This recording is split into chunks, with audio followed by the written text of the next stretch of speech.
May mga tao na gustong magnegosyo pero humahadlang ang takot dahil sa mga kadahilanang hindi nakapagtapos, walang pinag-aralan o walang alam.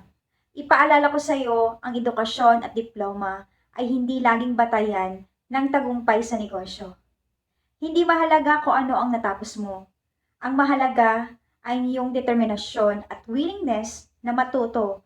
Maraming resources tulad ng mga online courses, YouTube tutorials, at mga libreng seminar na maaring makatulong sa iyo para matutunan ang mga basics na negosyo.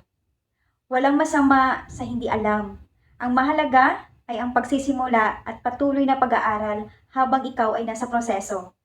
Walang negosyante ang perpekto o alam na ang lahat mula sa simula. Ang hiya ay pwedeng magpatigil sa iyo, pero ang pangarap mo ang dapat magtulak sa iyo. Marami nang nagtagumpay sa negosyo na hindi nakapagtapos. Ako, marami akong kilala ng mga negosyante. Kahit hindi nakapagtapos, sa kolehiyo ay successful. Kung kaya nila, kaya mo rin. Ang mahalaga ay ang mindset, tapang at determinasyon na simulan at ituloy ang pangarap na magnegosyo.